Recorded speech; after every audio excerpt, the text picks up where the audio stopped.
जय हिंद। मेरा नाम है अरुण कुमार और आप देखना शुरू कर चुके हैं T2 क्लासेस।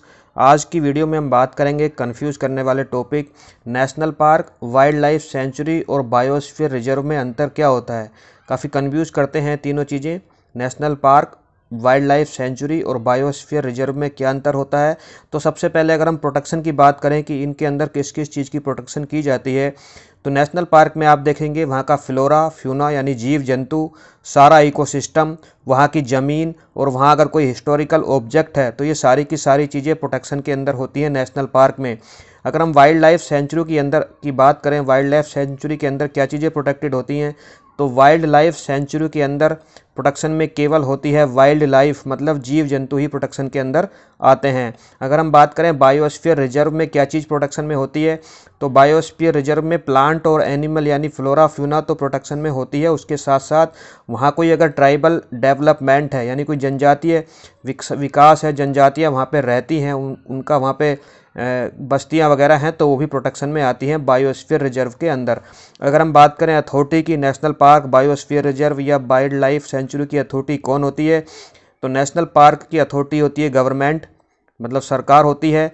जो हमारा वाइल्ड लाइफ सेंचुरी है उसकी अथॉरिटी गवर्नमेंट भी हो सकती है और प्राइवेट भी हो सकती है, जबकि बायोस्फीयर रिजर्व एक गवर्नमेंट अथॉरिटी के अंदर काम करता है।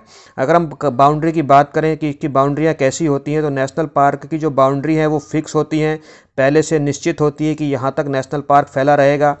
हमारा वाइल्ड लाइफ सेंचुरी जो है उसकी बाउंड्री फिक्स नहीं होती है, बायोस्फीयर रिजर्व की बाउंड्रियाँ फिक्स होती हैं। अगर हम बात करें रिस्ट्रिक्शन के बारे में कि यहाँ पे कौन कौन सी रिस्ट्रिक्शन होती हैं, तो नेशनल पार्क के अंदर हम देखेंगे कि ह्यूमंस का बिल्कुल भी अलाउ नहीं होता है, मानव का वहाँ पे जाना अलाउ नहीं है, रिस्ट्रिक्टेड एरिया होता है, human not allowed in national park. अगर हम बात करें वाइल्ड लाइफ सेंचुरी के बारे में, तो वहाँ पे ह्यूमंस अलाउ होते हैं लेकिन सभी एक्टिविटी के लिए अलाउ नहीं होते हैं।